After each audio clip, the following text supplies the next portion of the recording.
خداوند عالم علم و تقویٰ کی عظمت اور فضیلت اور منزلت کو بیان کرتے ہوئے ارشاد فرما رہا ہے کہ تقویٰ الہی اختیار کیجیے اور اللہ آپ کا معلم بنتا ہے اور بنتا رہے گا، اور اللہ آپ کو تعلیم دیتا ہے اور تعلیم دیتا رہے گا۔ ثواب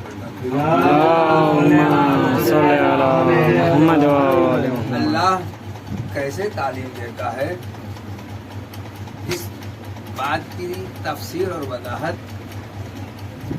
اور صراحت جو ہے ایک دوسری آیت سے اس طرح ہو جاتی ہے۔ سورہ رحمان میں خداوند عالم ارشاد فرما رہا ہے الرحمن علم القرآن۔ رحمان اللہ کے صفات جمالیہ و کمالیہ میں سے سب سے بہترین صفت کا نام ہے رحمان۔ صلوات بر محمد جو ہر کام سے پہلے، ہر اچھے کام سے پہلے بسم اللہ الرحمن الرحیم میں اللہ نے اشارہ فرما دیا ہے۔ رحمان یعنی وہ رحمت مہربانی سے پیش آتا ہے، کافر ہو چاہے مشرک ہو، دیندار ہو چاہے بے دین ہو، مگر دنیا میں۔ اور رحیم آیا ہے، رحیم کے معنی بھی رحم کرنے والا، رحمان کے معنی بھی رحم کرنے والا۔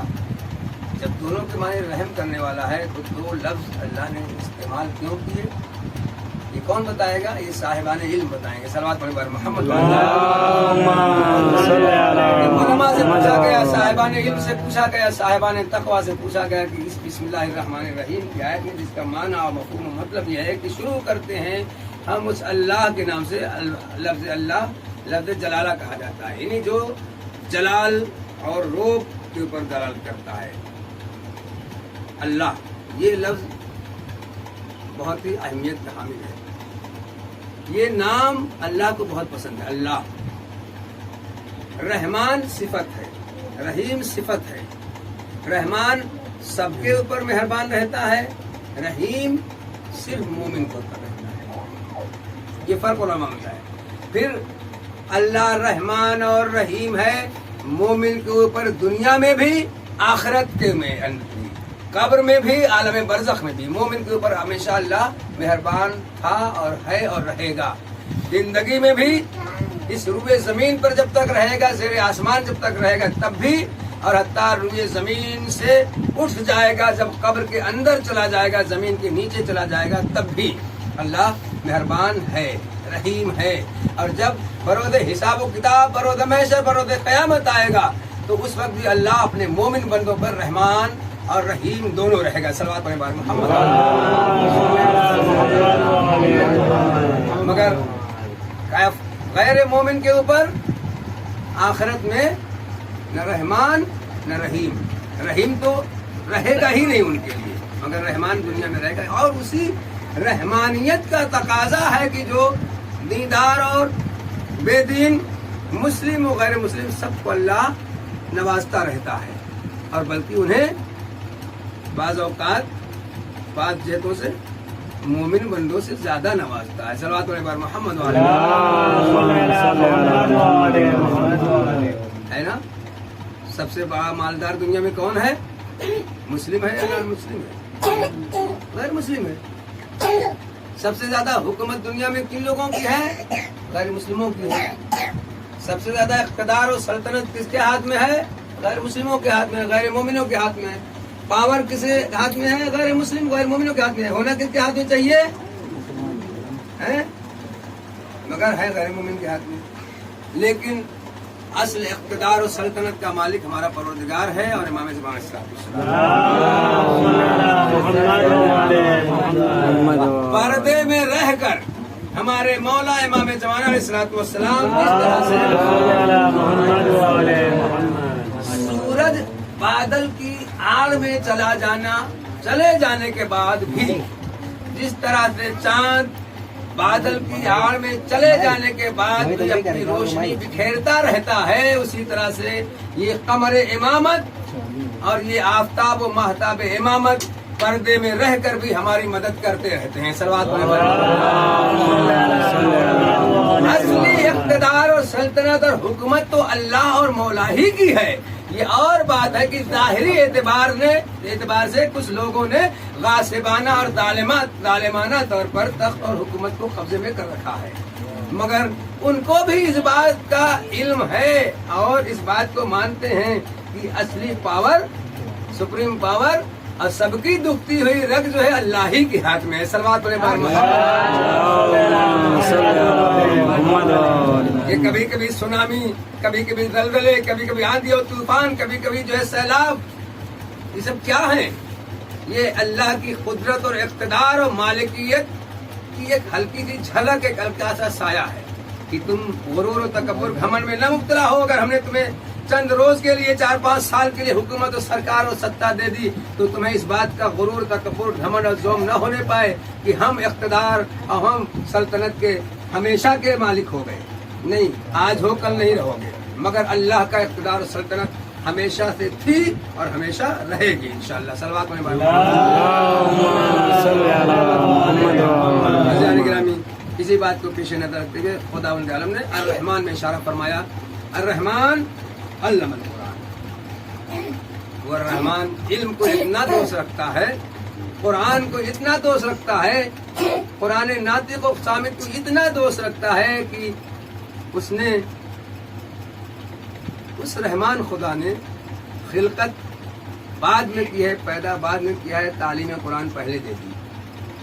اس آیت سے ثابت ہوتا ہے علم القرآن. اس آیت میں جو ہم نے تلاوت کی، جس کو عنوان بیان سرنامہ کلام قرار دیا ہے، اس میں حال کا اور آئندہ کا زمانہ مراد لیا گیا ہے کہ اللہ تعلیم دیتا ہے، تعلیم دے گا، دو زمانہ اس میں آ گیا.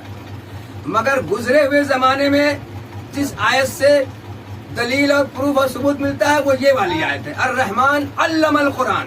یعنی ماضی میں گزرے ہوئے زمانے میں ہی خداوند عالم نے، رحمان نے قرآن کی تعلیم دے دی. صلوات پڑھیں بار محمد. اس کے بعد فرماتا ہے خلق الانسان، انسان کو بعد میں خلق کیا. تو تعلیم کسے دی؟ اسی انسان کو جو پیدا بعد میں ہوتا ہے، اور تعلیم قرآن اللہ پہلے دے دیتا ہے. اب سمجھ میں آیا کہ اللہ کیسے معلم استاد بنتا ہے؟ ابھی نہیں سمجھ میں آیا. اس کے بعد کیا فرماتا ہے؟ خلق الانسان کے بعد علمہ البیان، اور بیان کی طاقت، بولنے کی طاقت، زبان میں گویائی بعد میں دیتا ہے. تعلیم قرآن پہلے دے دی، بیان کی قوت بعد میں دی، خلقت اور پیدائش بعد میں ہوئی. تو یہ تعلیم قرآن کب اور کہاں کیسے ملی؟ یہ علم اللہ نے کب اور کیسے دیا؟ آپ سنیں گے.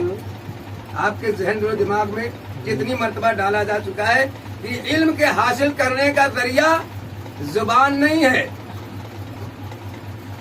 علم کے حاصل کرنے کا ذریعہ ہاتھ نہیں ہے صرف کہ لکھا جائے تو علم حاصل ہو، بولا جائے، پڑھا جائے تو علم حاصل ہو.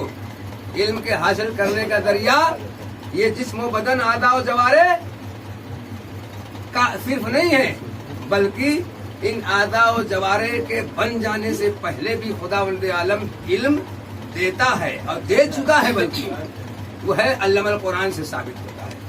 کیسے ہوتا ہے؟ شکم مادر سے بتا چکا.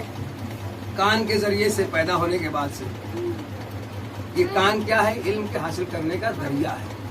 مگر اگر ماں عالمہ ہوگی، آج کے بچے ہاسپٹل میں پیدا ہوتے ہیں، وہاں کوئی مولوی مولانا تو بلایا نہیں جا سکتا اذان کہنے کے لیے، اقامت کہنے کے لیے. اگر ماں عالمہ ہے اور ہوش میں ہے، اگر صاحب علم عمل ماں اور زوجہ ڈھونڈ کے، بہو ڈھونڈ کے لایا گیا ہے، تو پیدا ہونے کے بعد بچے میں کوئی مولوی عالم مولانا چاہے ملے نہ ملے، مگر ماں خود اپنے بچے کے کان میں اس سے پہلے کہ ناچ اور گانے اور ڈانس اور باجے کی آواز آئے اللہ اکبر کی آواز اس کے کان میں ڈال کے بتائی دی کہ اسی اللہ نے جو ہے تمہیں اس دنیا میں بھیجا ہے اور شکم مادر میں ہمارے پیٹ میں بھی اسی اللہ نے تمہیں پرورش بھی کی ہے, تمہیں تعلیم بھی دی ہے, اور پیدا ہونے کے بعد بھی اس کا یہ حکم ہے کہ تمہارے کان میں سب سے پہلی آواز اللہ اکبر کی تعلیم دی جائے, تاکہ تمہارے ذہن دل و دماغ میں آئندہ بھی یہ بات رہے کہ سب سے بڑا اللہ ہے اور کوئی نہیں ہے. سلوات پڑھے اور جتنے صفات جمالیہ اور کمالیات تمہارے ذہن دل و دماغ اور زبان کے ذریعے سے, قلم کے ذریعے سے توصیف کر سکو, اللہ کی مدح و ستائش اور ان کے صفات کو بیان کر سکو, ان تمام صفات سے بالاتر خدا ہے ذہن میں پہلے ہی دن ڈال دیا جائے, پہلے ہی لمحے میں ڈال دیا جائے, تاکہ جب وہ اس کی زندگی کا قدم آگے بڑھے, مرحلہ آگے بڑھے, تو کسی اور کو اللہ کے مقابلے میں یا اللہ کے احکام و قوانین کے مقابلے میں نہ لانے پائے. صلوات پڑھنے بار محمد. یہ تعلیم نہیں ہے تو اور کیا ہے. اور بائیں کان میں اقامت, اور نماز کب ہوتی ہے؟ اذان ہو گئی, اقامت ہو گئی, نماز ہی تو ہونا چاہیے نا, نماز مرنے کے بعد ہوتی ہے. جو لوگ پڑھتے رہتے ہیں ان کی بھی ہوتی ہے, نہیں پڑھتے رہتے ان کی بھی ہوتی ہے. اللہ اکبر کے بعد دوسری آواز, یہ کیا ہو رہا ہے؟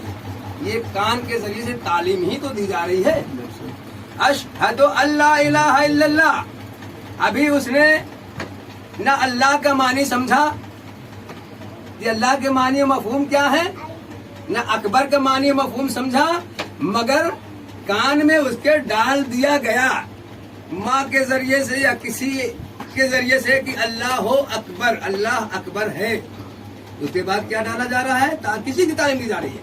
یہ تعلیمات اسلام و قرآن نہیں ہے تو اور کیا ہے؟ اور شکم مادر میں کیسے تعلیم دی گئی تھی؟ اس کے لیے اس آیت میں اعلان فرما رہا ہے اللہ علم القرآن.